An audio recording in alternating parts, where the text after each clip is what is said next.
Right, so in this section of 3.6, we are finding an equation of a line passing through 2 points. So if I have 2 points, let's say 1 comma negative 4, and then my other one is negative 2, 5. Okay, and I want to find an equation of a line that goes through these 2 points. First, I'm going to have to find the slope. So I need to find the slope.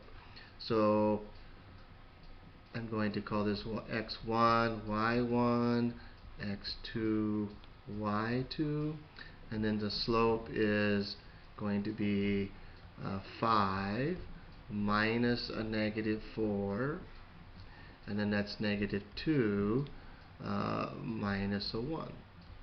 So this is positive, so I get 9, and then I get negative 3. So my slope is negative 3 over 1. So now I know my slope, and so now I can use the point slope form to find my equation. So I could use either one of these points. I'm going to do both of them just so you see. So y minus this one here, which is a negative 4, equal to negative 3 over 1, and then that's x minus 1. So that's y plus 4 equal to, and let's distribute, so that's negative 3x plus 3. Now if I minus 4 from both sides, I get y equal to negative 3x, and then that's a 4, so that's minus 1. So I'm going to do it again, but I'm going to use the other point this time. So we have y minus 5 equal to negative 3 over 1, and x minus a negative 2. So now I have y minus 5 equal to negative 3x plus 2. And so now I distribute. That's negative 3x minus 6. So I add 5 to both sides this time. And so y is negative 3x minus 1. So I get the same answer.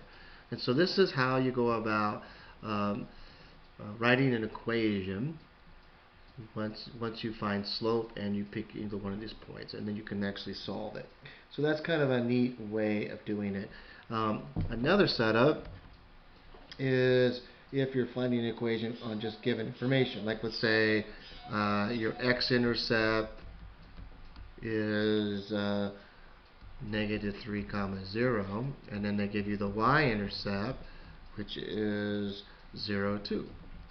So again, you can calculate slope. So m is equal to, and so this is x1, y1, x2, y2. So that's 2 minus 0. And then it's going to be 0 minus a negative 3.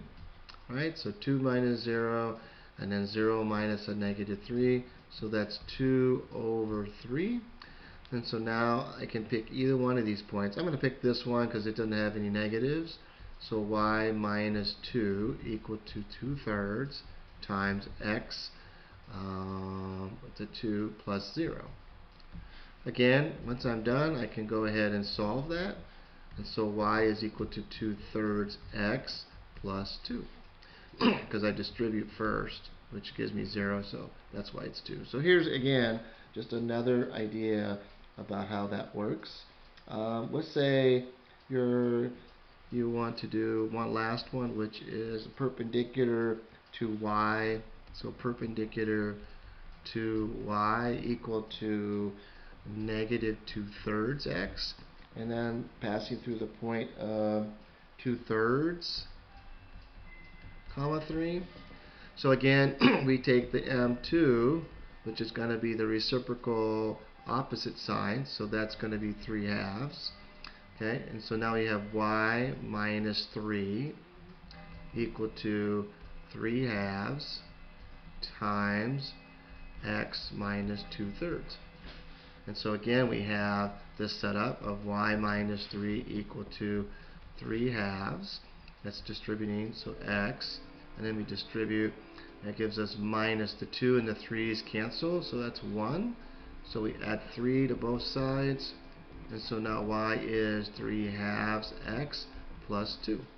And so you can see from the original equation here the 2/3 and this one are opposite, and they have the y-intercept for passing through this point.